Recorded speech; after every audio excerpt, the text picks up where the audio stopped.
Williams, and I'm here today with Lynne Bernabei and Ms. Babz Ivy. I will call her Babz from now on. Lynne is a litigating attorney involved in discrimination and civil rights, whistleblower cases. She's done that for over 30 years at Bernabei and Cabot PLLC. Did I get all the letters right, Lynne? That's right.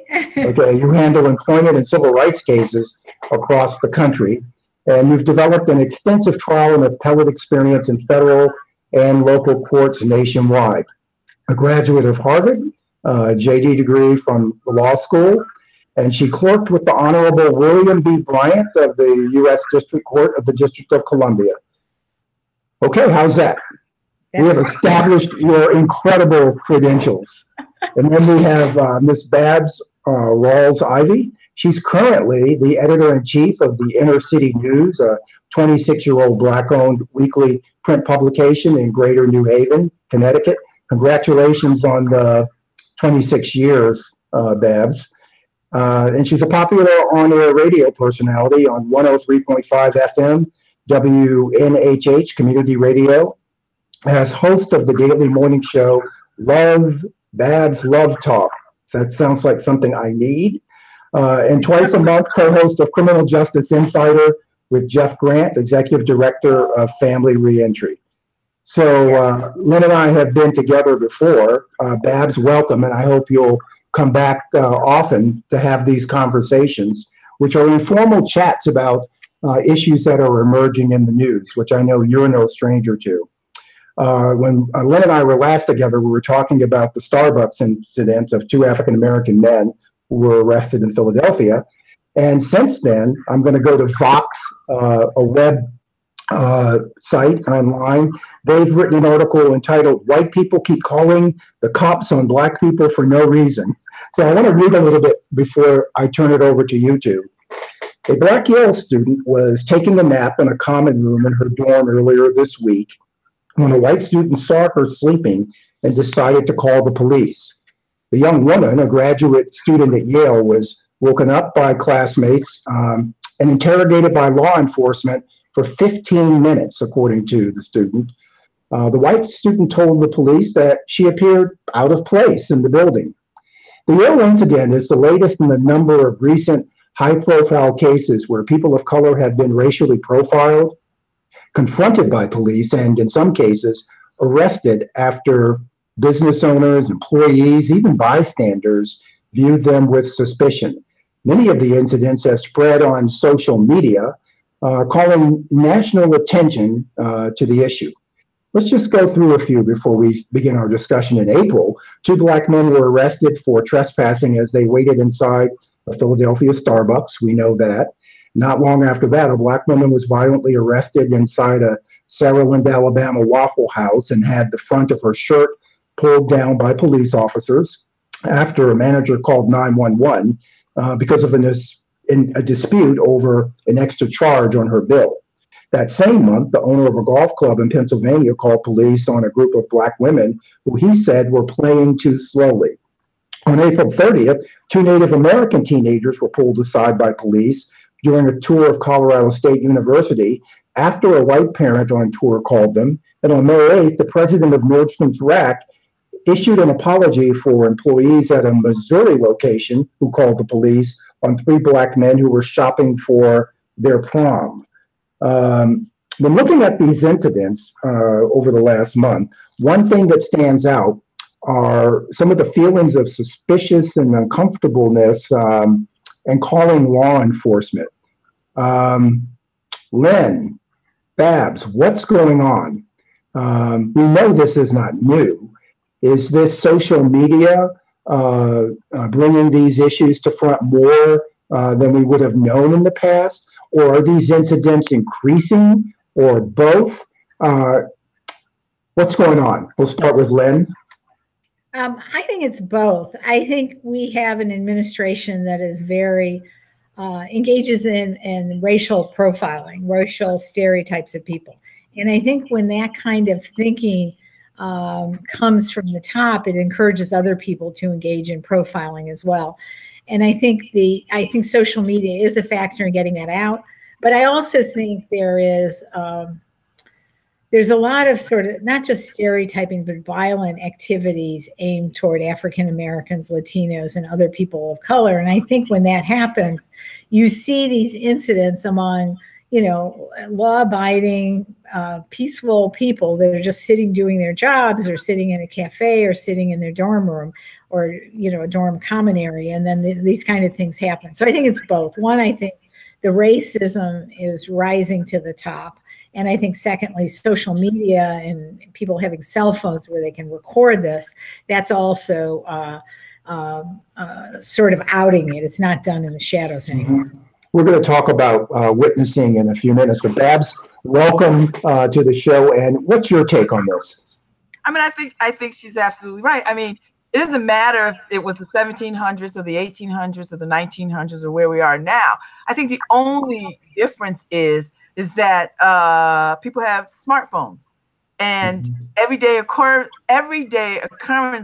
of racism and injustice is being put on display for the world to see. So while it is not unique, while it is not sort of out of the ordinary for us in our daily ways that we go about living in this country or around the world, the difference is that other people get to bear witness to what we experience on a daily basis. Right. Babz, let me ask you, as a woman of color, I know you've experienced these kinds of incidents and situations. Now I'm wondering more about the ripple effect of hearing about them more and more and more. I know it bothers me. I know I spend a lot of time anxious, a lot of time worried about my two sons who are in their 20s. Babz, do you have any advice on what the individual the individuals who've experienced this should do? How do I take care of myself in a society where Lynne says these incidents are increasing? How do I take care of my mental health, my physical health, my well-being? How do I deal with the sense of shame or anger or rage? What do you think? How do we begin to process these kinds of events? I mean, I think people have to recognize that post-traumatic stress is not just for soldiers of war, that people experience them in urban environments on the regular. And I think the mental health community is starting to sort of address and figure out ways to sort of bring support and access to services to people who don't know how to sort of put a label to what they're experiencing. I think one of the things you can do is sort of find yourself in a community of people who can support you, create safe spaces for yourself, definitely seek help as needed, and know that what is happening to you is not something that you just could brush away. That is not about being stronger or more resilient. That these are real stressful things that weigh heavily on your everyday practical life. So you have to find ways to sort of strengthen yourself in a community of people who can identify with what you're going through and provide support for what you're going through. So Babz, as I hear you, a part of what you're saying is you have to expect this is going to happen. You have to be prepared. You have to have your own coping strategies, and you have to be prepared with support around you, because this is going to be a part of life. Is that what I hear you also saying, Babz? Yes. It's not any different than, your grandparents knew this, your great-grandparents knew this. I think we believe post affirmative action that somehow or other we can rise above all these kinds of injustices. And the fact of the matter is that even though we can go about as freely as we can, racism is still very much alive and well, and it very much affects us on the regular. Babz, are you saying we got soft? Huh? Are you saying we got soft? I don't know if we got soft, but I think we just thought that now we can exhale and be like everybody else. You know, I don't know if it's soft. I think we just felt like, well, now we're equal. Now we can be seen as productive citizens, and all of that stuff that held us back is falling by the wayside, and that's clearly it has not. Not. It has not. Not, Thank not you. May I say something too? I think these are great points. We represent people in all different kinds of discriminatory situations. And one of the things, and I think it's really hard, especially for people that haven't maybe, lost a job because of racism, or maybe they haven't been physically attacked because of racism. They've suffered racism throughout their life, but, it didn't hurt their life as much as it has.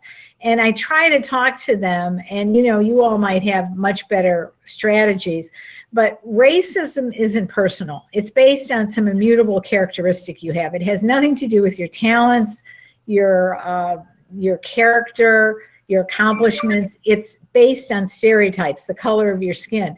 So I think if people can depersonalize it to some extent, and I know it's really hard when you're the one that suffered, but if you can understand this is a broader societal matter that is not based on any of your lack of merit or anything you did. You didn't do anything to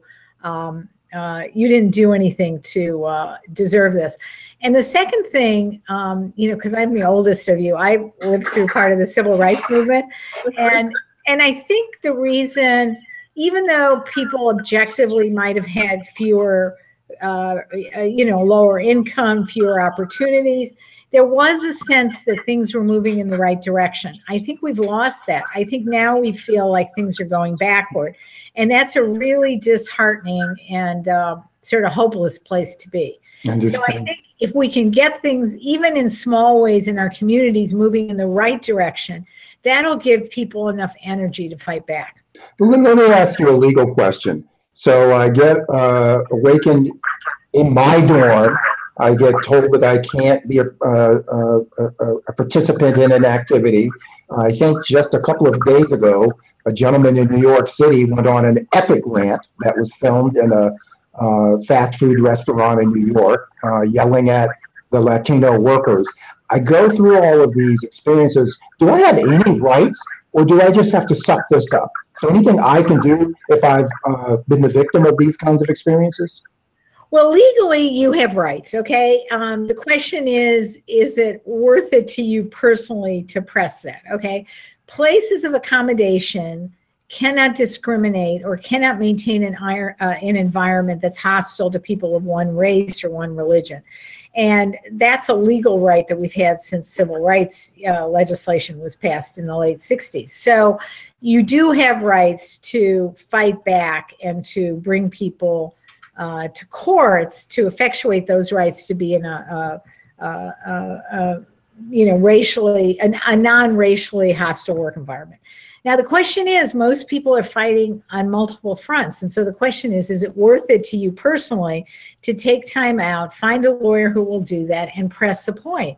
And most people, a lot of people feel, and I understand entirely, it's just not worth it. They're going to go on with their lives. They're going to, buy their coffee at some place they feel comfortable with and not fight it out. And so I think what we have now, which I think is actually more effective than the legal system, unfortunately. I mean, I say unfortunately because I'm a lawyer, but I think we have social media that's sort of taking the place of legal cases and legal remedies and exposing this kind of conduct and shaming people. It's very much like the Me Too movement. It's very much like that.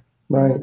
So Babz, on the witnessing, it used to be, let's go back 20 years, that newspapers and television and magazines, the traditional media, those institutions were our witnesses. How do you feel as a journalist today that anyone with a phone is now a witness and can provide information? How does that affect you? Does it concern you in any ways? What do you think, Babz? Of course it affects me and it concerns me because it's like anybody can have a gun, good, bad, or indifferent. right? So on the one hand, people capturing all these incidents of social media sort of validates our historical reference to what has happened to us over periods of time. It validates all of that, right? Because people get to see it in live and living color.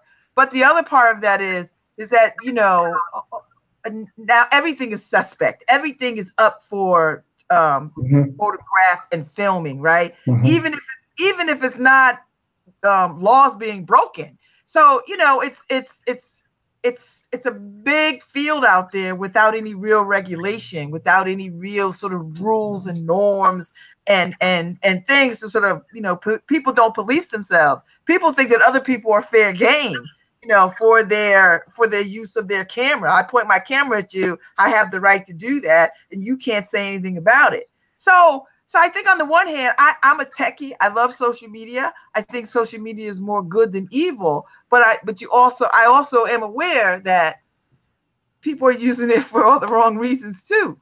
You know. Right. So do you worry about a numbing effect, that we could miss the point about the aggregate seriousness of all of this? Because as day after day, week after week of this is published and broadcast, that people will eventually go, oh yeah, it's another one of those. Well, I mean, I think the school shootings of children is a good example of that. We are no longer shocked when children are killed in schools. I mean, I live in Connecticut, and so Sandy Hook for me was the tipping point for talking about responsible gun ownership, but that didn't happen.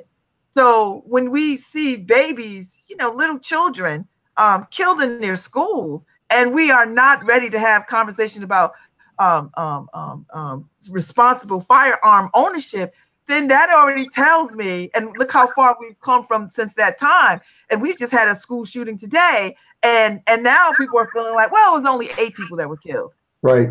10 people, not 20 or 30 people. So we've already sort of accepted school shootings as the normal. Well, it can happen at any school. So we're already starting to change the narrative on how we feel about accepting school shootings as the norm. So we will start to feel like these incidences of racism and injustice will do the same thing. You know, we'll start to sort of feel like, well, you know, it's just another black kid getting killed in the street, or some black woman getting dragged out of her car. You know, then it becomes, you know, we feel bad about it, then we move on to the next thing. So, yeah. Thank you. And Lynne, the last time we were on, we talked a little bit about Starbucks' approach, which was to close the stores and do unconscious bias training. As an attorney, I have to ask you, and as a person in this field, I don't see any of these incidents as unconscious bias. I see them as overt bias. Have we moved too quickly as a society into trying to understand what's in the mind versus the intent and the of actual behavior? Well, this is what I think. When they talk about unconscious bias, that's because the idea is, if you ask the person, did you do this because you have racist thoughts, or were you motivated by racism? They would, most white people would say no. Now, the reality is they are motivated by race, but they won't say that. So that's the idea of unconscious racism. I personally don't like the unconscious bias. I personally don't like those phrases. I think where the training is trying to work, and we haven't been successful in the training, but I think where training is starting to work is changing, and I'm talking now about white people changing their perceptions of people of color.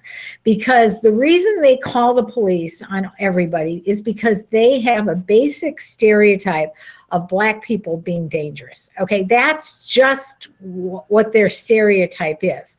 And so I think we get into all these horrible situations. We've gotten into a lot of killings of young Black men because there's a view of many, many Caucasians that African American people are dangerous. And, you know, there's a lot of historical reasons that grew up, including that when African Americans try to assert their rights, people get scared. You know, there's a long history I don't have to repeat.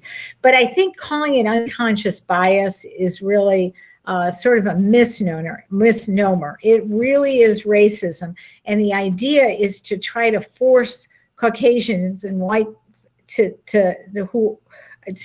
start to see people of color in different ways. Right. And I think where I'm moving and the position that I'm pushing is that much of this is not unconscious. There are people who enjoy their stereotypes. There are people who enjoy being biased, and they count on the privileges of being higher in the social economic order. They like that. So I'm beginning to want to push back on pushing too much of this behavior into the area where people are just unaware. I'm sure a great deal of it is, but I think we're also seeing a meanness of people who are enjoying this on some level. I don't know, Babz, what do you think? I mean, I think that has always existed. I think we're still in the stunned stages that people sort of behave this way, and that it's shocking the level and extent to which people will go to sort of dehumanize other people. And that's still shocking to people. But I think that too will start to sort of, because we find ways to sort of explain away people's behavior. And we certainly find ways to explain away people's racism readily and easily. If I walk into a store and I'm being followed, then somehow or other, I have to defend my position on, well, I feel like I'm being followed. But the store owner there's nothing for the store owner to say, well, I wasn't really following you. I was just trying to make sure I'd be attentive to servicing you. Right. So there's all kinds of ways to sort of change the narrative from the truth to something that is comfortable and easy and palatable to them, to white folks, to sort of, so that they don't have to sort of feel like they are being racist. Right. Well, Babz, do you see a piece of what I'm seeing? Yes, there are people who fall into stereotypes. Yes, there are people who are racist and they're unaware. But are you sensing that there is a spirit of anger, resentment, and grievance that is not accidental, that something's happened where people who have angry? Okay, that's what I'm asking you. Do you sense that? Yes. I think we see it now in ways that we've never seen it before. Because we've got an administration that sort of set the tone for that level of vitriol and foolishness. That people come out their bag. You know what I think I agree totally. I think the other issue is, this country, the United States, because that's what we're talking about here, there's going to be no majority race pretty soon. The faster it can happen, the better, in my opinion. But I think what that leads to is people that have been left out of the economy, and they're using scapegoats. So they're using people of color as scapegoats. And I think the problem is to, and it's not an easy one, and I don't think I have the answers, but it's sort of changing their mentality so they can understand people of color are not the problem. It's an economy that doesn't work for them. It's an economy that doesn't provide them opportunities. And that's not the fault of people of color. They suffer more than anyone else. So I think it's sort of changing the paradigms in which people think.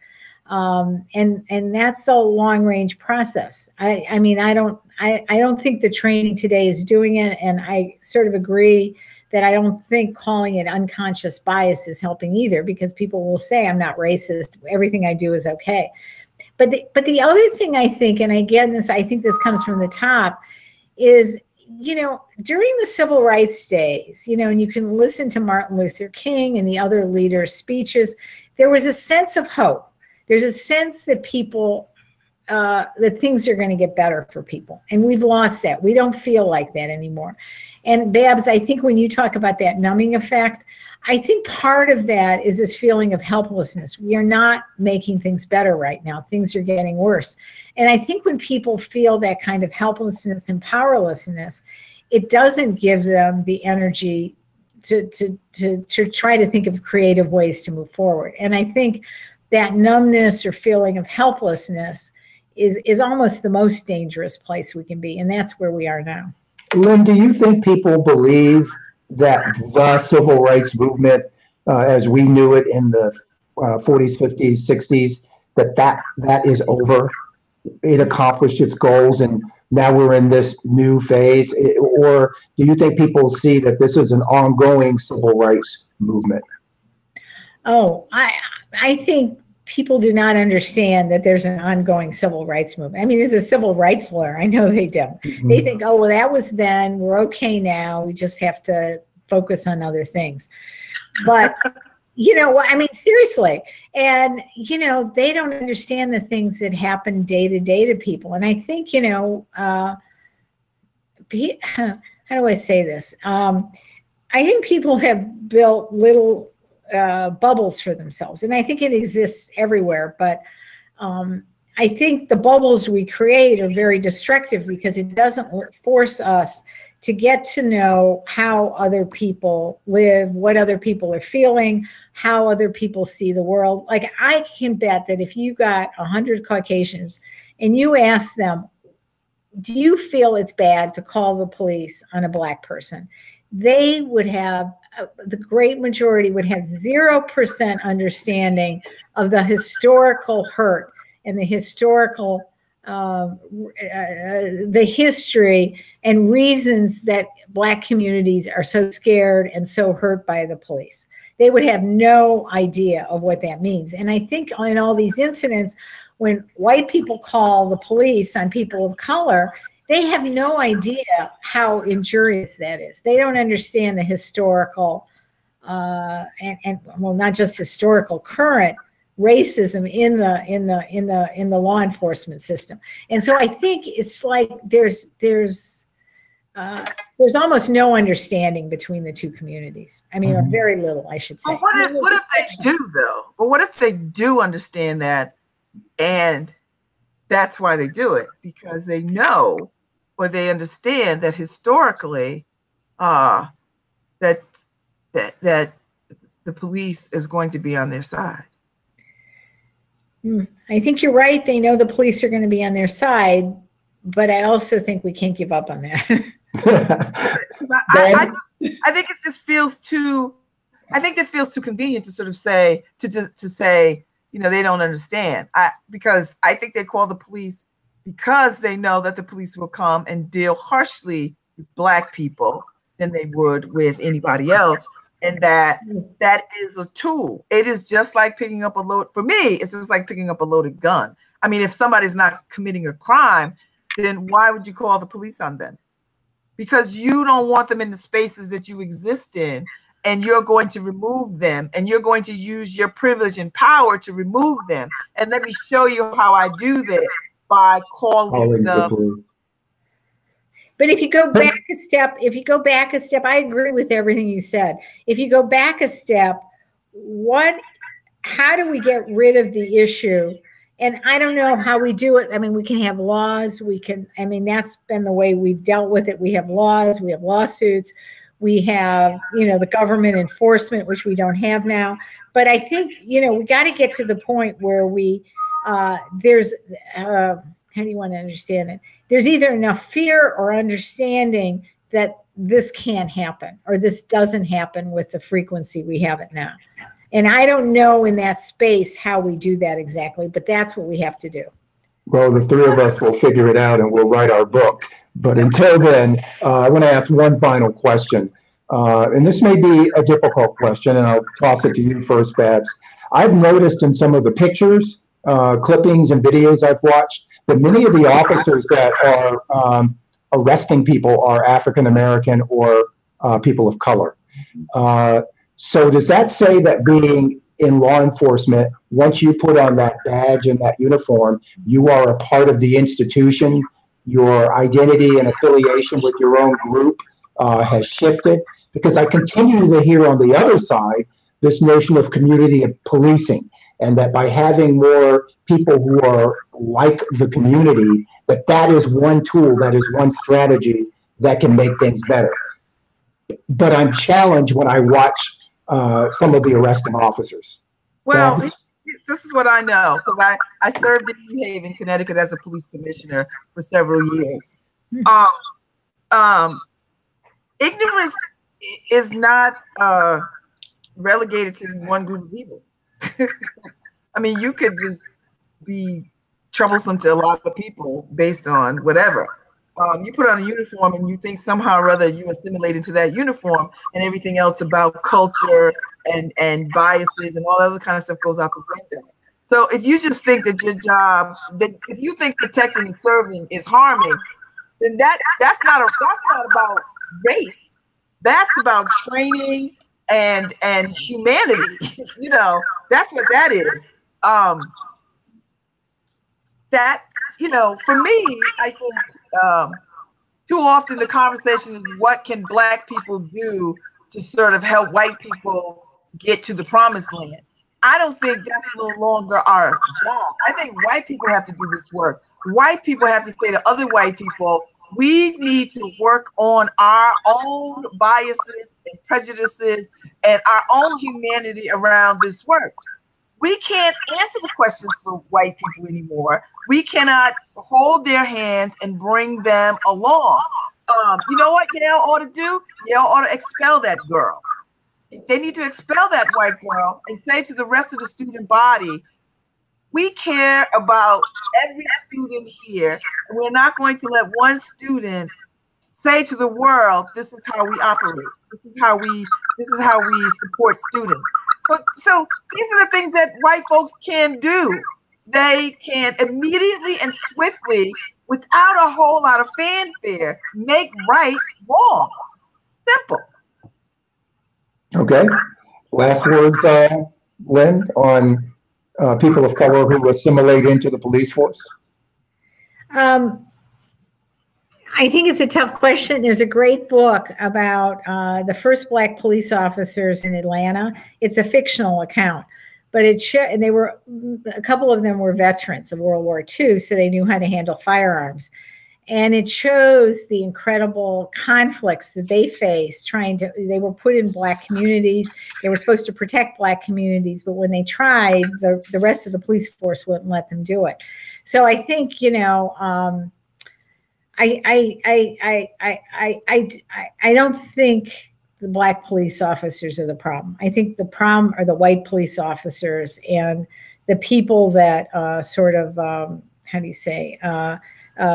govern the police departments and the political people that put these people in place. I think that's the problem. That doesn't mean I don't think it certainly helps to get more African Americans in the police force. We see that near Washington and Prince George's County. But I think ultimately the problem is at the top, the people that control the police. Thank you.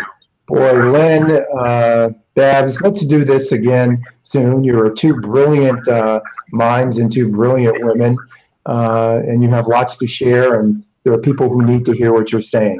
Thank you so much for the time you took today. Thank you. Thank you. Bye-bye. See you around. We'll talk soon. LinkedIn, Lynne. Bye-bye. Take care. Bye.